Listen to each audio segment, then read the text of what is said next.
Ok, bien.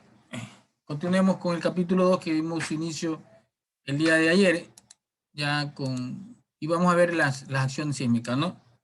Ayer vimos los tipos de análisis que se realizan para un análisis para acción sísmica, ¿sí? Hoy día vamos a ver ya, vimos también lo que era modos de vibración de una estructura, y hoy día vamos a ver la acción sísmica específica, que es la que utilizamos nosotros en un análisis dinámico, modal espectral. Su nombre lo dice, es a través de un espectro. Dentro de la dinámica estructural hay tres tipos de espectros. Los espectros de aceleraciones, que es el que nombra la NEC y que especifica la NEC como acción sísmica para un modelo espectral. Pero también existen los espectros de velocidad, que se puede obtener a partir de este espectro de aceleraciones, y el espectro de desplazamientos, ¿no? Inclusive el espectro de desplazamiento es utilizado últimamente en un método que se llama métodos de diseño por desplazamiento, ¿ya? Una metodología que utiliza ciertas simplificaciones del comportamiento no lineal a sí mismo, y entonces es un método también muy bueno y muy práctico. Se llama método del diseño basado en desplazamientos, ¿ya? Entonces, ese método utiliza en cambio el espectro de desplazamiento, ¿no? Bien, aquí tenemos entonces el espectro de la NEC, de la norma NEC. Este espectro tiene una característica, ¿no? Es esta zona de la meseta máxima. Generalmente, voy a usar aquí generalmente se lo utiliza por recto, aquí en esta zona recta, ¿sí? Porque aquí es una zona de periodos cortos, entre 0 y t sub 0, ¿ya? Generalmente se lo pone recto, y luego viene esta curva. Entonces, esta es los que manejan más los espectros la llaman meseta de máximas ordenadas espectrales. Esta es la meseta de máximas ordenadas espectrales, ¿ya? Y está dado por la expresión n o eta, que es la letra en el alfabeto griego, se parece a la n, eta por z, que es z es la aceleración debido a la zona sísmica, la aceleración en roca, y es tomada en base a acelerómetros que estuvieron distribuidos en todo el país. Ese es Z, ¿no? La aceleración de acuerdo al sitio, ¿no? Aceleración en roca se llama, Z. Y multiplicado por FA, que es un factor que hablamos de un factor de modificación de respuesta de acuerdo al sitio, de acuerdo al tipo de suelo, ¿no? En tanto FA como FD, ¿sí? Y FD. Aquí no se ve muy claro, pero más adelante veremos, ¿sí?, cuáles son esos factores, ¿no?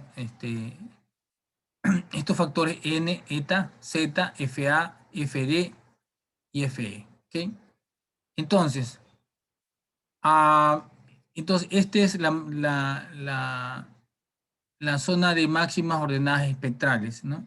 Y esta es ya la zona que se va disminuyendo en base también a esta ecuación de aquí, ¿no? Que es eta por Z por FA dividido para TC sobre T, ¿sí? Entonces, también obviamente es una función no lineal que hace que baje el espectro en esta zona, ¿no? Para periodos superiores a TC, que está indicado aquí. Ya lo vamos a ver también en qué cuál es esa expresión. Entonces, tenemos ya estos valores, ¿sí? Dependiendo del tipo de suelo, estas máximas ordenadas espectrales van a variar. Desde el suelo tipo A, B y C, los tipos A, B y C son suelos consistentes, suelos duros, rocas, ¿ya? Sus ordenadas espectrales no son tan altas. El suelo tipo D es el que tiene el de máximas ordenadas, es un suelo en transición entre los suelos duros y los suelos suaves, ¿sí? Tiene, de toda la norma de la NEC, es el que tiene mayor ordenada espectral. Luego viene el suelo tipo E, que en cambio tiene también máximas ordenadas espectrales que el ABC, un poco menos que el D, pero en cambio tiene una meseta más amplia, mucho más amplia que el E, que el D, perdón. Y este suelo tipo E representa suelos estrictamente compresibles, ¿no? De Guayaquil, de los suelos blandos de Guayaquil, por ejemplo. Por ejemplo. Ya vamos a ver cómo se interpreta eso. Entonces, fíjense, vamos a ver aquí. Vamos a ver cómo se representa. Estamos en la parte que aquí está. Entonces, el valor de Z, aquí está el concepto exacto de Z, ¿no? Es la máxima de la aceleración en roca que se espera en el transcurso de la llegada de un sismo de diseño. Los valores del factor de Z se determinan en función de la zona sísmica en la que se encuentra ubicada la estructura en estudio. Fíjense, aquí tenemos el mapa de la zona sísmica del Ecuador, que debido a los últimos acontecimientos, suscitados en el año 2016, debe hacerse, pienso yo que debe hacerse una revisión, ¿no? Para actualizarla. Por ejemplo, la zona más crítica, la zona más crítica es la zona roja, cuyos valores de aceleración Z corresponde a la zona 6, que tiene mayor a 0,50 de aceleración en roca. Y es la zona sísmica más alta, pero abarca todas las provincias de Esmeraldas, toda la provincia de Manabí y toda la provincia de Santa Elena, y termina en la parte costera de la provincia del Guayas, sector de Playas, Pozón. Pero en realidad, pienso yo, que la zona de mayor la mayor zona sísmica es la que está en Esmeraldas y norte de Manabí. Yo pienso que debería ser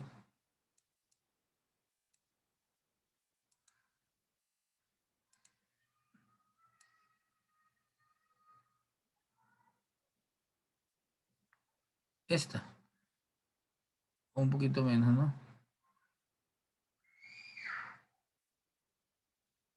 Esta es la zona más crítica, ¿ya? Y debería analizarse este valor de Z si de verdad es 0,50, con los resultados que se obtuvieron en Manabí, ¿ya? Del terremoto 2016. Lamentablemente, en nuestro país, prácticamente la investigación científica sismológica es muy básica en nuestro país. Hasta yo diría precaria. El único instituto que maneja registros provenientes de la acción sísmica es el Instituto Geofísico de la Politécnica Nacional, el único, ¿sí? Ha habido una despreocupación de parte de las instituciones de la costa principalmente, pienso yo que de las provincias Manabí y Guayas específicamente, ¿no? Las universidades principalmente, ¿no? De establecer otro instituto, digamos que geofísico, digamos que sismológico, sí, que maneje una red un poco diferente para contrastar siempre, ¿no? Siempre es bueno no monopolizar las actividades y distribuirse, ¿no? Entonces, pienso que las universidades de la costa deberían unirse para hacer un instituto de investigación sismológica, Ingeniero, ¿sí? dentro de eso que te habla de no monopolizar, de los instrumentos, todas esas cuestiones, no sé si usted tenga conocimiento del ingeniero Trujillo Grunager, que es el padre de la constructora Grunager.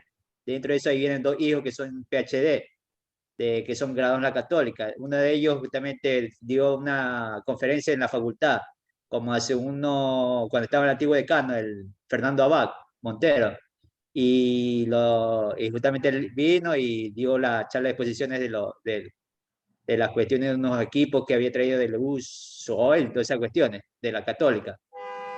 No sé si usted tenga conocimiento. Capaz usted en ese tiempo estaba dando clase en la Politécnica, capaz. Capaz usted no era en esa época, todavía no estaba dando clase Sí, acá sí, en mire, Guayaquil. mire, no, no, sí, él es Javier Vera Grunauer, es Javier Vera. Sí, el padre es una constructora grande, Sí, sí, sí, sí, eh, sí, sí, sí. máster en Sí, sí, él es Colombia, PhD doctor. en el Sí, Berkeley. sí. Sí, sí, lo conozco. Entonces, claro, él es el que desarrolló este estudio para la norma NEC. Él desarrolló el estudio para la norma NEC, pero en base a los resultados de la norma del sistema celulógrafos y sismógrafos que tiene el Instituto Geofísico de la Politécnica Nacional. Sí, pero pienso yo, por ejemplo, fíjense, han pasado 5 años y no ha habido una actualización de la norma que debió haberse hecho ya, ¿sí? Solamente es porque no hay los recursos, es decir, entonces, pero Sí, yo sí, pienso que ingeniero, quienes deben de tomar la batuta en este tipo de estudios son las universidades, crear un instituto manejado estrictamente por unas 2, 3 universidades del país, de la zona costa, por ejemplo, y preocuparnos, ¿no? Para hacer una división mejor de este valor de Z que refleje la realidad, ¿no? Porque no puede ser que en la zona de Manabí, esta zona de aquí, Pernales, creo que está por aquí, déjame ver si lo puedo anotar, me parece, déjame ver, un ratito, para no perder la idea, señores. sí, sería bueno una sinergia entre las universidades de Guayaquil con las universidades de Manabí. No sé, usted, ingeniero, que este estaba en la Politécnica, ha dado clase y ahora está actualmente dando clase aquí en la Universidad de Guayaquil, y usted tenga contacto con otras universidades como en Manabí o Esmeralda. Entonces, para hacer una zonificación sísmica, todas esas cuestiones. Lo que pasa es que hacer una investigación sísmica en nuestro país demanda más que dinero, el tiempo que se debe y la investigación, ¿sí? Pienso que en estos años han ido mucha gente a estudiar al extranjero y pueden ver cambios fundamentales. Lo que yo decía aquí, mira, por ejemplo, a Pernales creo que está aquí, Bahía de Caracas está aquí, ya, Manta está aquí, Puerto Viejo está aquí. ¿Sí? Entonces fueron las ciudades, pero Pernales, sí, un poquito más abajo creo que está, por ahí, ¿sí? Por aquí va a estar Pernal. Entonces, fueron las ciudades más devastadas por el sismo del año 2016. Y Esmeralda está acá, ¿ya? Entonces, Esmeralda fue el terremoto 1906. En 1945 hubo el terremoto cuyo epicentro fue en Jama. En 1998 hubo el terremoto de Bahía de Caracas, acá otra vez. Entonces, ¿qué significa eso? Que, que miren lo que yo estoy señalando, ¿no? Una actividad sísmica recurrente. Pero acá, mire, mi familia es de la península de Santa Elena, ¿ya? Mi familia es de la península de Santa Elena. Y el sismo, por ejemplo, el único sismo que yo sentí, bueno, yo nací en Guayaquil, pero siempre he tenido, me he ido de vacaciones a la península, entonces yo o tengo amistades familiares y nunca he escuchado en los últimos años que haya sucedido un sismo fuerte en esta zona de aquí.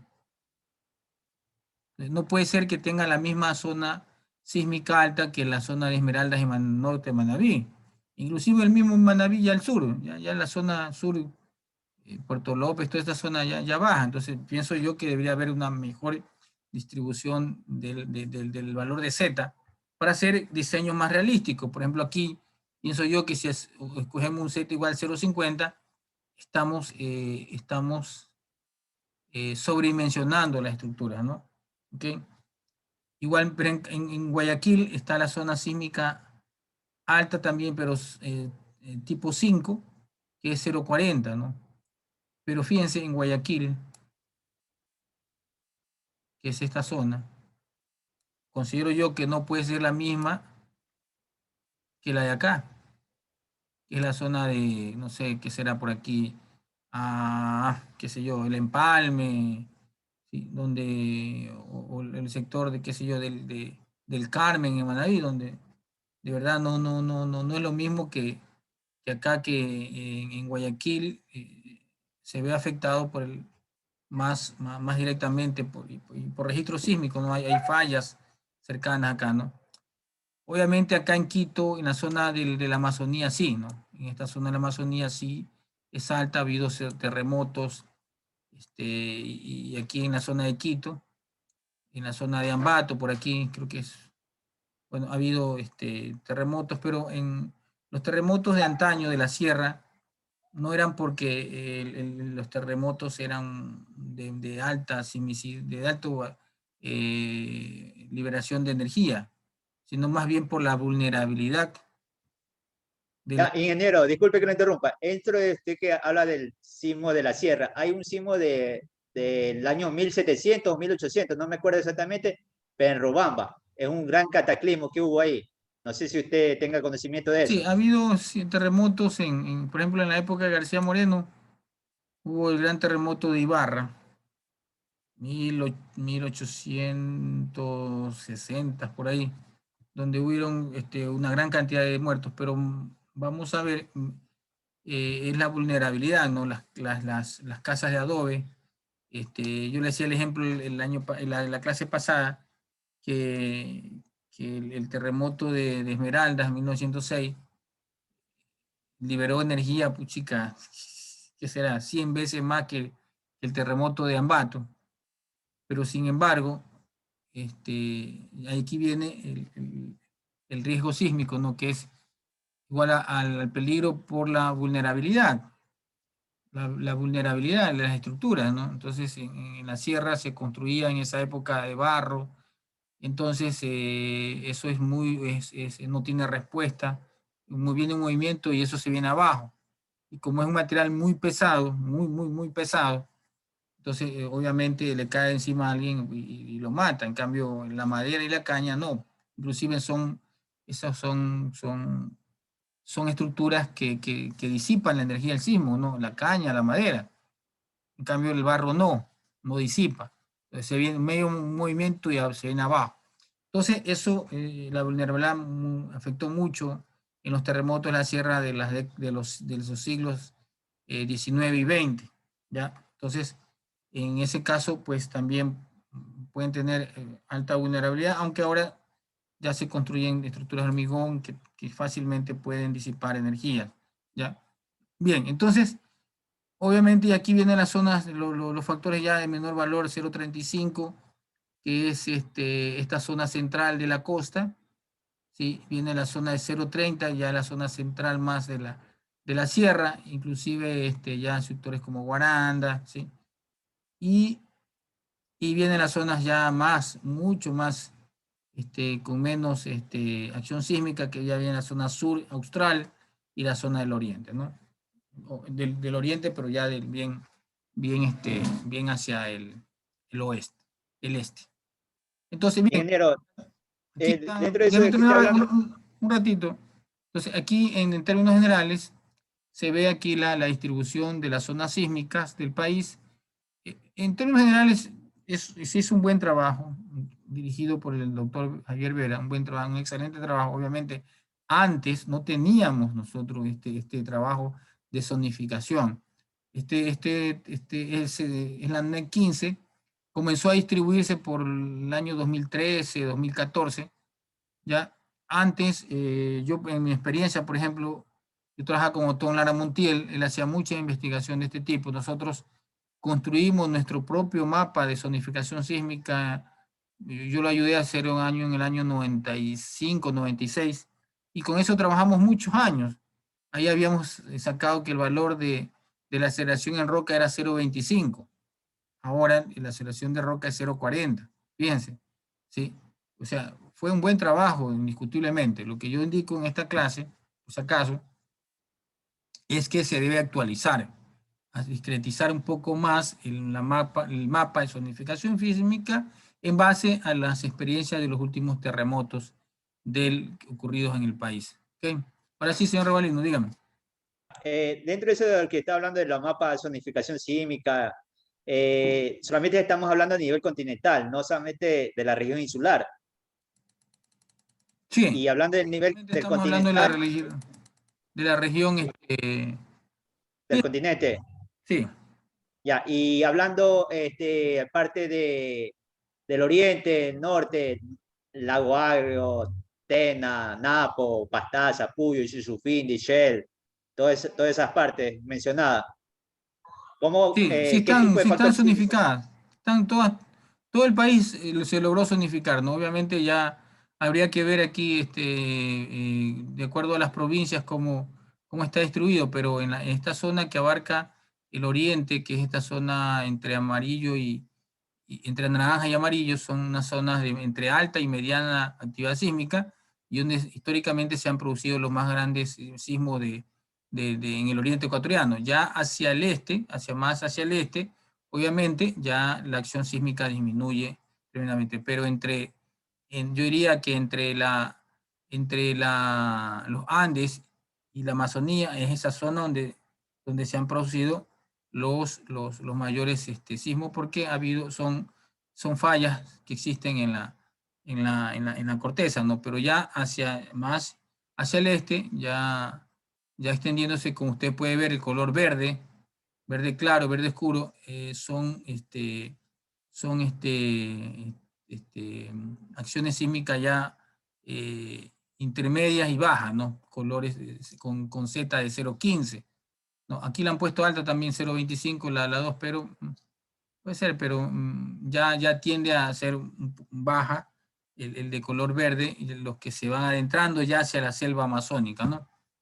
Que entonces usted puede investigar en la norma NEC, en el capítulo de riesgo sísmico, están todos los cantones del país, con lo que usted dice, Lago Agrio, Sosefine, todo usted puede averiguar ahí cuánto es el valor de Z, ¿no? Y en base al valor, usted, por ejemplo, si es 0,30, tiene una actividad, aquí dice alta, ¿no? Sí, hasta 0,25, claro, es alta, ¿no? De ahí de 0,25 menos es una acción sísmica intermedia, ¿no? Ok, bien. Entonces, esto es la zonificación sísmica de acuerdo a la NEC, ¿no? ¿Alguna otra pregunta, jóvenes?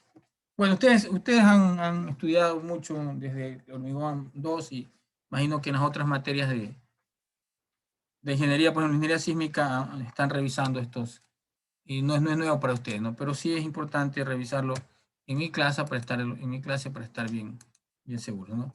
Bien, entonces aquí quiero hacer una acotación, ¿no? ¿Cómo lo divide la norma, ¿no? Desde del tipo A hasta el tipo E, lo que yo le decía. Hay un suelo tipo F que se requiere de una evaluación especial. Lo nombra la NEC.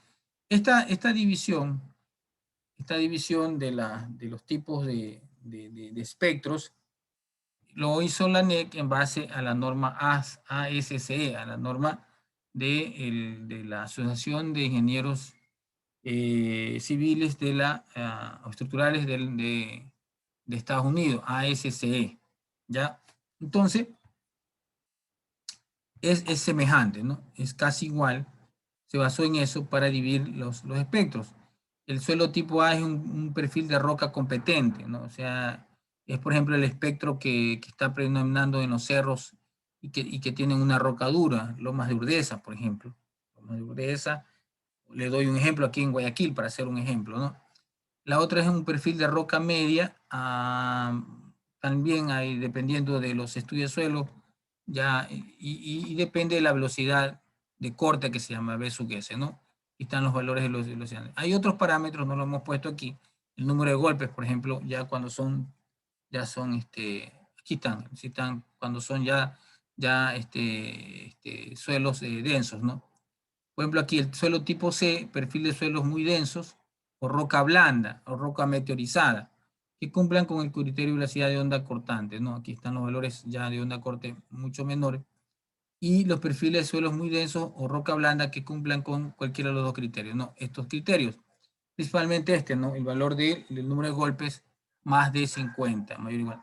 Estos tres perfiles son suelos competentes, suelos espectros cuya ordenada espectral y cuya meseta espectral no es muy amplia. Yo los considero de los suelos tipos en donde la acción sísmica es muy baja. Estoy aquí, ¿ya? De ahí vienen ya los donde hay un incremento de la acción sísmica debido a los suelos que hacen que las ondas sísmicas se amplifiquen, ¿sí? De acuerdo a la ley de atenuación que existe en diferentes aspectos y parámetros. Por ejemplo, el suelo tipo D es un perfil de suelos rígidos que cumplen con el criterio de velocidad de esta orden, de esta velocidad de onda corta, que cumplan con cualquiera de estas condiciones. Fíjense aquí el número de golpes ya es bajo, es decir, que ya es un suelo compresible, ¿ya? Y el de acá sí, ya es totalmente compresible, ¿sí? Y que tiene una porción de arcilla muy elevada. Entonces, este es el que tiene el suelo tipo de lo que yo le decía anteriormente, es el que tiene una de las mesetas mayores, ¿sí?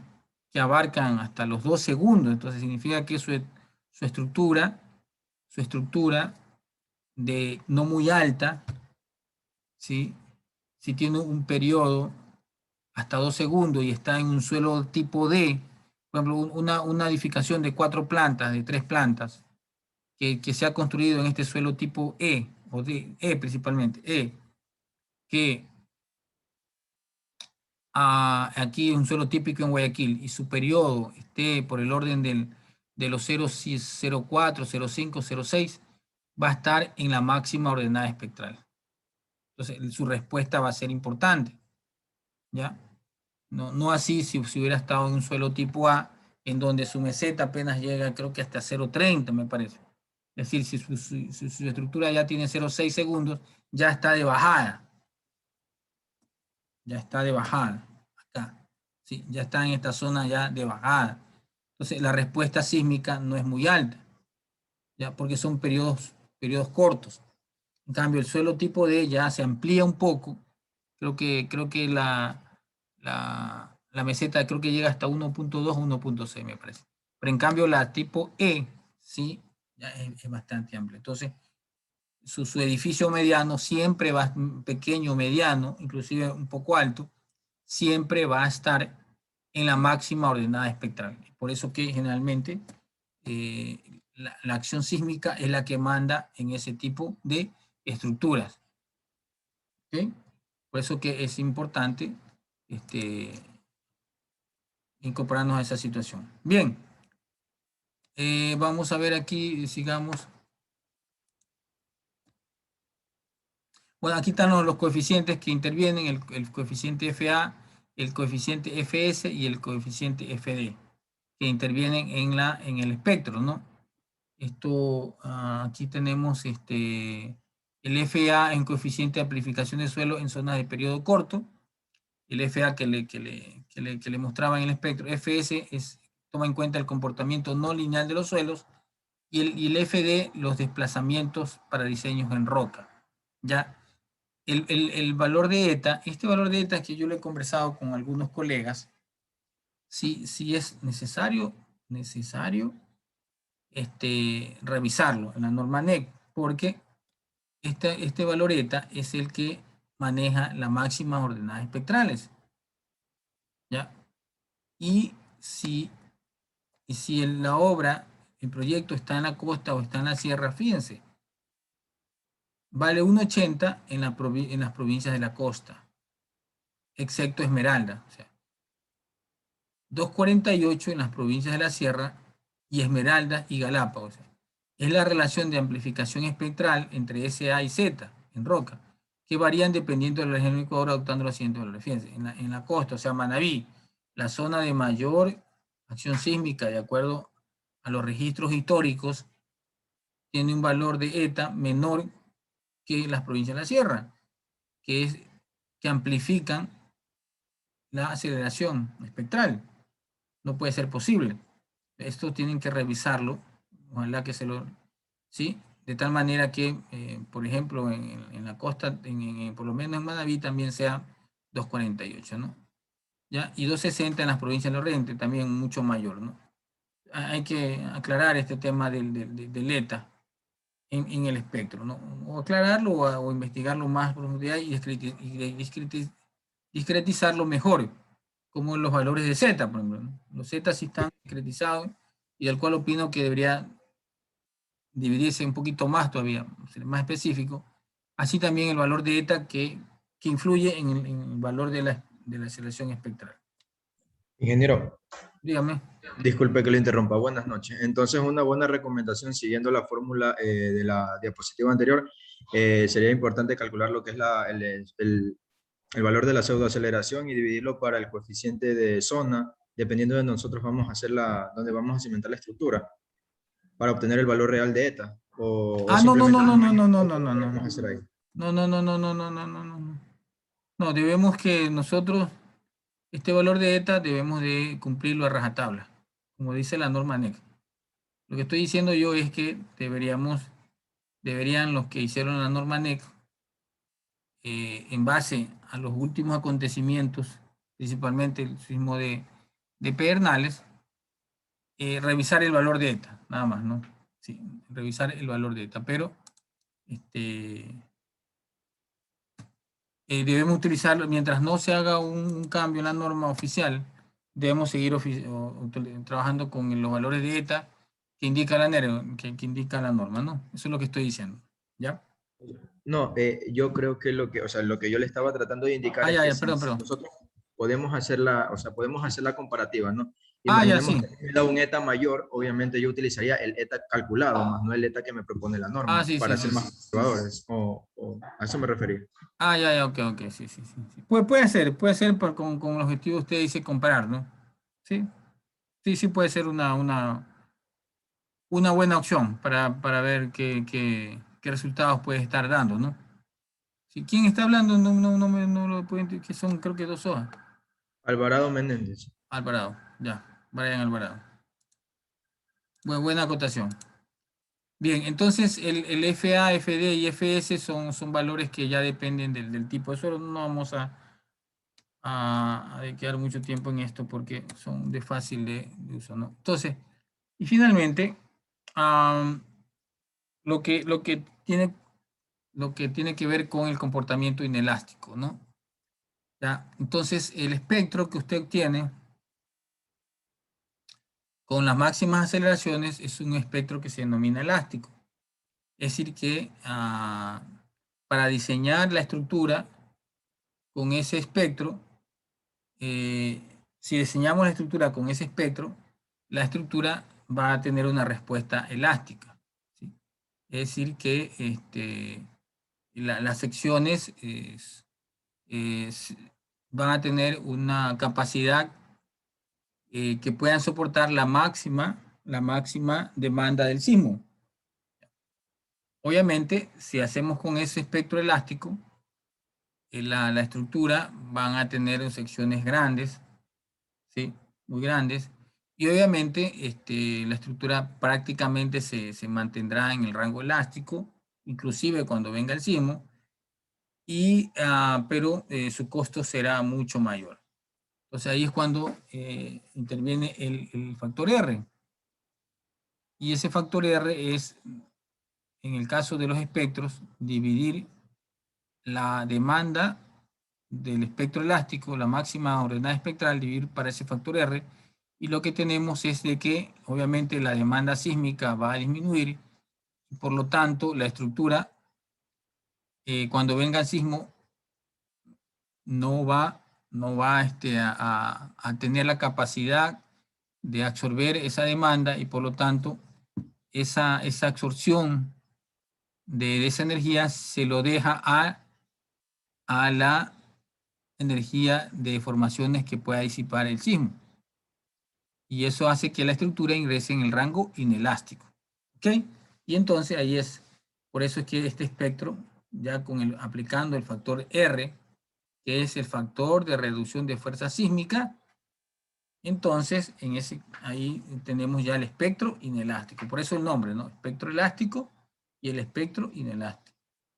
Porque Pero, su una resultado, déjame consulta. terminar un ratito, déjame terminar. Entonces, ¿por qué? Porque hace que las estructuras, en el primer caso, prácticamente, si está bien diseñada, la estructura se mantenga en el rango elástico, ¿no? Esa casi es la filosofía de diseño de estructuras esenciales, como por ejemplo un hospital de áreas específicas, especialidades específicas, que cuando venga un terremoto esperan que tenga un comportamiento elástico, ¿no? En cambio, se llama espectro elástico porque está afectado por el factor R. La estructura obviamente va a entrar en el rango inelástico, ¿no? Como una edificación común, que obviamente va a tener daños no estructurales manejables, como paredes fisuradas, por ejemplo, que después de una evaluación el edificio sigue trabajando tranquilamente, ¿no? Como sucedieron con muchos edificios aquí en la ciudad de Guayaquil y en San Borondón, cuando hubo el terremoto de Pedernales del 2010, abril del 2016. Ahora sí, preguntas, joven.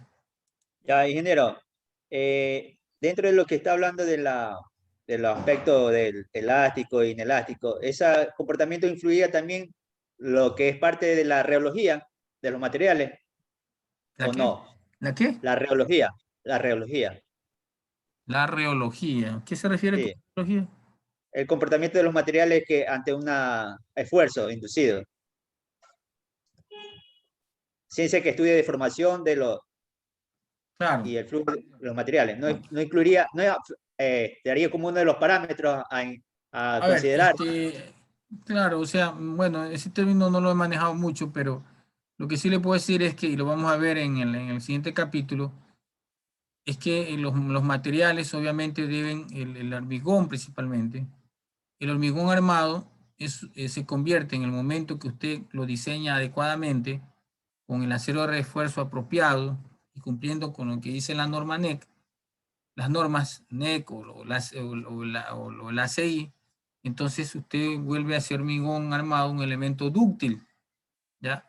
Entonces ahí está la propiedad del material, ese hormigón armado, cuando venga el sismo, obviamente va a estar en capacidad de disipar por medio de formaciones la energía del sismo, ¿no? Ya, ingeniero, dentro de eso también hay algunos tipos de hormigones que son autonivelantes, hablando de una tecnología constructiva. Y hay aparte hormigones autoproyectantes. Entonces, como es cuando se lanza hormigón lanzado a alta presión para las cuestiones de las paredes A ver, de los túneles. Entonces, justamente estaremos hablando ya claro, un poco más detallado. ¿Por qué le digo por qué este término? Porque justamente el ingeniero Vicente León, cuando nos daba el laboratorio, él usaba todos estos términos de la reología, aparte también sabía de la patología del concreto, nos dio unas copias, todas esas cuestiones, entonces por eso le manejo en ese sentido. No sé si alguno de los compañeros hayan visto con el ingeniero a Vicente ver, León, porque ya el a ver, ingeniero Vicente León ya no está, a ver, ya se jubiló. sí, el hormigón, para que tenga un comportamiento dúctil, el elemento de hormigón armado debe tener, eh, debe estar confinado. Eso lo vamos a ver en las próximas clases. Sí, y debe tener un confinamiento para que pueda desarrollar ductilidad. Si el hormigón no está confinado, no va a desarrollar ductilidad y por lo tanto, cuando venga el sismo no va a poder disipar energía de formación.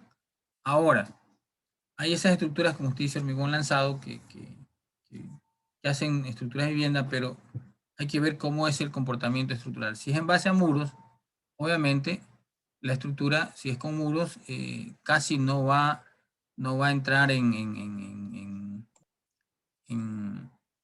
el rango inelástico, porque son estructuras muy amplias de un área, pero siempre deben de cumplir con el confinamiento. Sí, sí, hay Si una estos muros especie no de, están confinados, es medio complicado que cumplan con los requisitos del diseño sismo resistente. sí, ingeniero, dentro de eso una El, acotación. el Dentro hormigón de eso, lanzado, si no está confinado, va a tener pocas probabilidades de tener un buen comportamiento bajo la acción sísmica, ¿ok?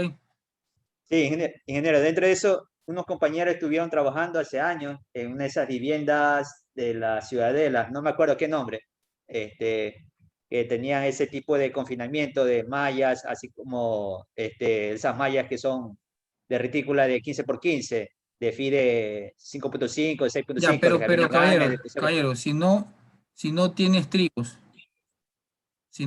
trigos, esa sección no es confinada. ya. Entonces, eso de la lanza y lo lanzan ahí, justamente entonces tiene, aparte tiene los plumafón, toda esa cuestión que le Claro, inyecta claro. O y sea, aparte tiene encofrado sí, entonces no de tiene madera, entonces, confinamiento, entonces, como ese es otro tipo de comportamiento en base a muros largos, entonces ahí se utiliza otros criterios y inclusive unos UPS también los construyeron en la época sí, sí, sí, sí, sí, sí, ¿cómo se llama? De Rafael sí, sí, Correa. sí, sí, sí, sí. Sí, sí, son edificaciones de 2 plantas, creo que lo máximo 3 plantas, pero habría que ver Exacto. qué criterios se usaron para que esos muros grandes, largos, que no son confinados, tengan buen comportamiento para acción sísmica, no sé. O sea, son muros largos, otro tipo de comportamiento, ya no un comportamiento de rótulas plásticas, ni mecanismos de falla, nada de eso, porque no logran desarrollar eso, porque son elementos que tienen gran superficie. Me preocupa que no son, algunos, no sé, no evito un detallamiento, pero que generalmente no son confinados. Entonces, sí, ellos manejan otra teoría, puede ser atractiva desde el punto de vista que son muros, ¿ya? Entonces, si son muros, estos tienen un buen comportamiento para acción sísmica, pero obviamente la reglamentación sísmica del muro exige ciertas propiedades que yo no sé si eso con hormigón lanzado se están cumpliendo. Desconozco porque no he participado ni de ningún estudio y de ningún proceso constructivo. He visto de lejos nomás y esa es mi experiencia que puedo decir. Bien, continuemos.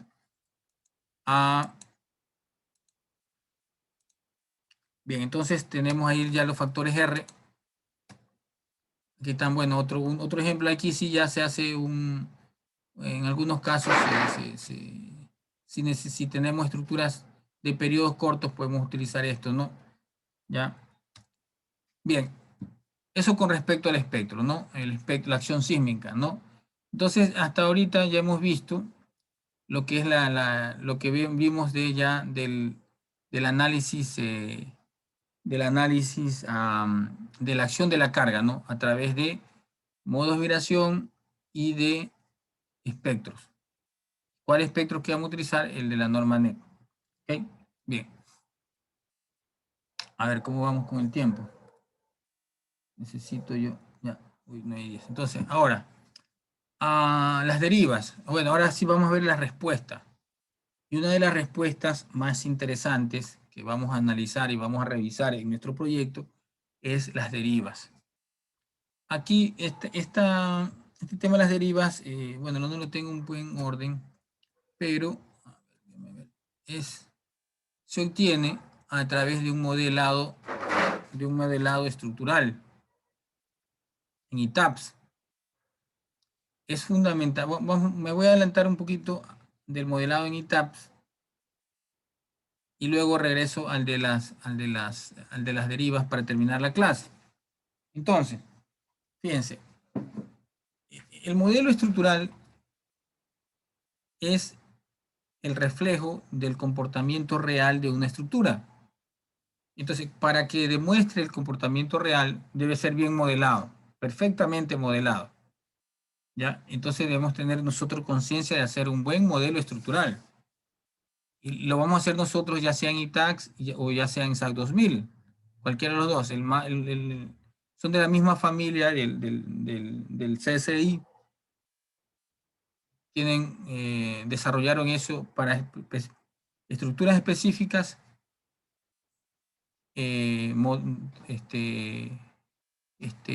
para estructuras específicas, ¿sí? Usaron estos modelos. Entonces, por ejemplo, el ITAPS para edificios, CSI Bridge para puentes. Entonces, fíjense,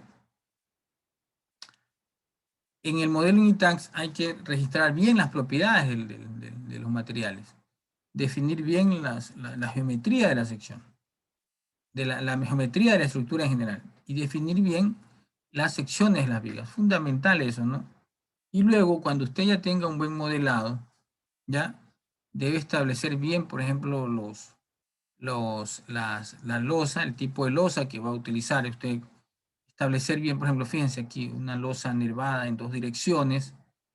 Esa es la ventaja del ITAX, que usted puede poner el tipo de losa, pero debe saber, debe saber cómo aplica usted las cargas y la losa en el modelo. Fíjense, aquí tenemos este tipo de losa para esta estructura que está en losas en 2 direcciones.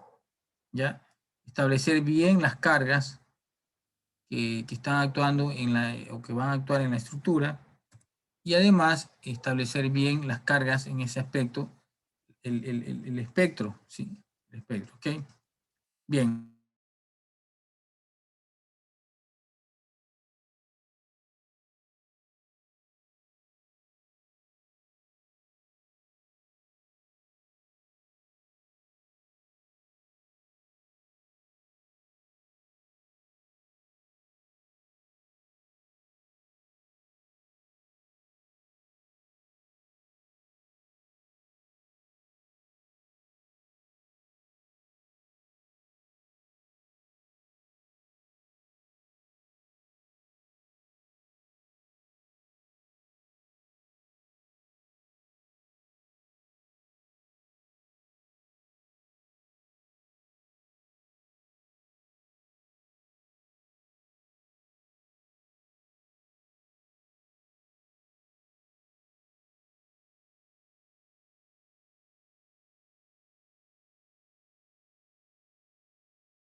Discúlpeme que estaba atendiendo, discúlpeme que me estaba atendiendo un tema de la maestría que me preocupa un poco. Bien, entonces ya para terminar hoy día el asunto de... ya. Entonces tenemos, por ejemplo, aquí, esta estructura, ingresar bien los espectros de respuesta, de aceleraciones, aplicar bien las combinaciones de cargas que tenemos que aplicar. Y aquí tenemos el modelo. Esto quería hablar un ratito antes de ver la respuesta. Por ejemplo, este modelo estructural en 3D refleja una edificación de 1, 2, 3, 4 losas, 3 plantas altas.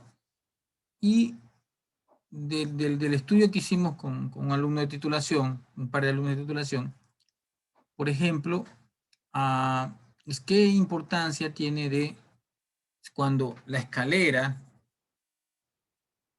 forma parte del sistema estructural, es decir, las rampas como la pueden ver aquí, que se observan, las rampas están ligadas monolíticamente a las vigas, a las columnas y a la losa, entonces no se puede obviar las losas. Si las escaleras están solamente simplemente apoyadas, están ligadas nomás mediante lo que se llaman pin, sí, que es una varilla que cruza nada más, y entonces la estructura, cuando venga el sismo, la rampa de la escalera o las vigas de escalera no van a intervenir en el sistema estructural de respuesta sísmica. Ahí sí no modelo en la escalera, pero generalmente yo no he visto historias en Guayaquil que aíslen la escalera. Entonces, las escaleras son construidas monolíticamente, con la losa, con las vigas, con las columnas. Y por lo tanto, deben modelarse en la estructura. Como yo lo hice con mis alumnos, entonces en el modelo estructural que ustedes van a hacer, modelaje estructural de su edificación, tienen que modelar la escalera. ¿Ok? Bien, eso es importante, ¿no? Y fíjense los modos de vibración aquí para terminar esta parte. Como un edificio de 4 pisos, es un sistema de columnas de unas secciones más o menos 30 por 25 tiene la más grande. Ya, yo le hubiera hecho un poquito más grande las columnas, un poquito más grande nada más. Y fíjense que el primer modo es torsional, por efecto de la irregularidad en planta, como ustedes pueden ver aquí. Acá. Es una irregularidad en planta, ¿sí? Estas dos zonas de aquí, ustedes los pueden ver. Perdón. Aquí está el láser, ¿no? Aquí están, fíjense, estas zonas no están ligadas aquí. Estas de aquí no están ligadas por una viga en este sector aquí, ¿no? O una losa aquí. Aquí está la escalera que sí están ligadas, pero por una viga que crece diagonalmente. Entonces, fíjense, aquí está el modelo. Entonces, y aparte, la presencia de la columna no tan central, sino en esa parte, ¿sí? Hace que, en esta parte aquí, hace que tenga un modo fundamental torsional, lo cual no es conveniente, no es para nada conveniente en una situación estructural. En el modo 2 ya viene el sector traslacional en Y y el modo traslacional en X. Estos dos deberían ser los primeros modos, y el modo torsional el tercer modo. Entonces, si a usted le está saliendo a una situación parecida, vamos a tener que cambiarlo, ¿no? Los modos de vibración. Entonces, es una representación de los resultados, tanto en gráfico como en respuesta en el SAP, en donde se establece que la suma total de las masas que intervienen, tanto en Rx como en Ry, como en la sumatoria en Rz, logran el 99%, más del 95% tiene que ser de la sumatoria. Aquí está. La sumatoria de Rx 0,98, sumatoria de Ry 0,98 y sumatoria de Rc, ¿no? Para 12 modos de vibración que pusieron, ¿no? Entonces, esa va a ser nuestra primera etapa de la modelación. Entonces, yo en el transcurso de mañana y el viernes Les asignaré a ustedes el proyecto para que hagan el análisis estructural en modelo UNITAPS. Apliquen, bueno, yo les indicaré las cargas, pero ustedes apliquen el espectro, dependiendo del suelo tipo que yo le envíe. Y también obtengan los modos de vibración. Entonces, esa va a ser la primera etapa del proyecto, ¿ya? Entonces, ya también vaya, señorita, como siempre, me ayuda. Ya están formados los grupos de 4, ¿no?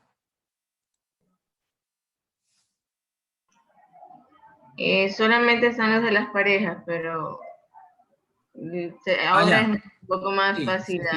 los de Ahora ya cuatro. es parte del proyecto. La primera parte del proyecto lo va a dividir en algunas partes, algunas etapas. ¿Ya? Entonces,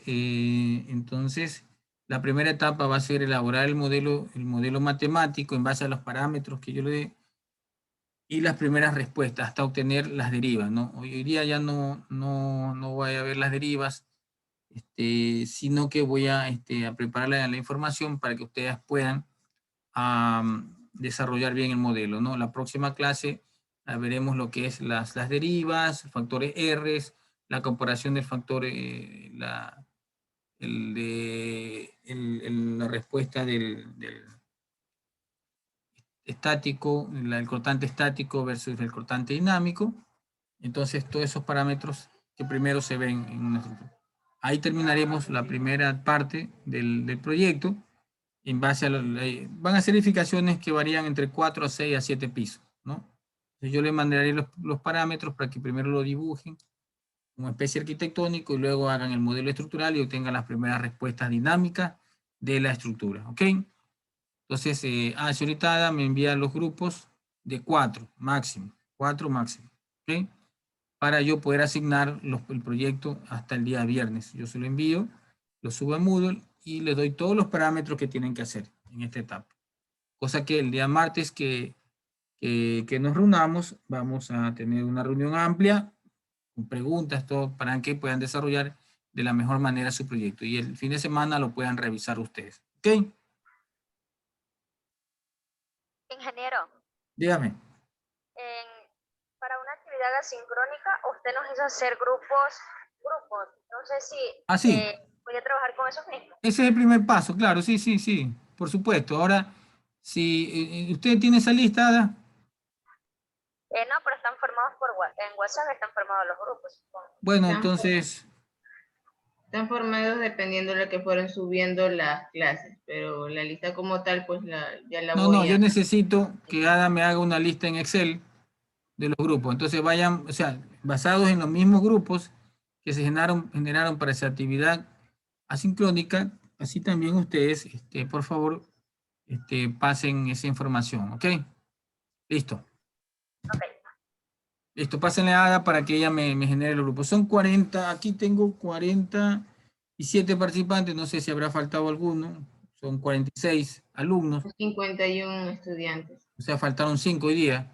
Entonces, si son 51 estudiantes, grupos de 4, 48 y un grupo de 3. Ahora, pueden haber más grupos si es que por afinidad solamente quieren haber grupos de A3.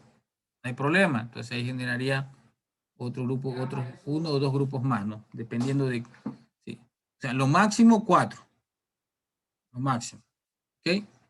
Entonces, si ya se van formando los grupos, por favor, envíenselo vía WhatsApp a Ada para que ella me envíe los grupos y yo poderlos asignar de la mejor manera. Espero que hasta mañana al mediodía, Sara, pero Ada, usted ya me tenga formado los grupos, ¿ok?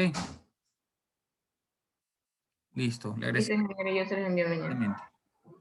Cosa que ya ustedes puedan elaborar el modelo estructural, puedan sacar los modos de vibración de la estructura y puedan determinar lo que le voy a aplicar en la próxima clase, las derivas entre pisos y la comparación del cortante, ¿no? Y luego ya viene el siguiente paso, que es ya el diseño de los elementos, tomando en cuenta la filosofía del diseño sismo resistente. Bien, jóvenes, gracias. Un gusto poderlos haber transmitido esta clase. Continuamos el próximo martes, ¿no? Piensen pendiente al proyecto que les voy a enviar vía Moodle. ¿Ok? Ingeniero, buenas noches. Gracias. el favor de subir los videos de las clases anteriores y las diapositivas. Disculpe que lo Ya, moleste. sí. Las diapositivas del capítulo 1 ya fueron subidas. De este capítulo le subiré el día sábado porque tengo que hacer muchas información más que él he expresado, pero no están a veces en la diapositiva, ¿no? Entonces lo voy a aplicar. Me dan chance hasta el sábado. Sí, pero los videos sí ya, me parece que ya están subidos. Voy a verificar. Ok, listo. Gracias. Pasen bien. Hace bien, ingeniero. Gracias. Ok.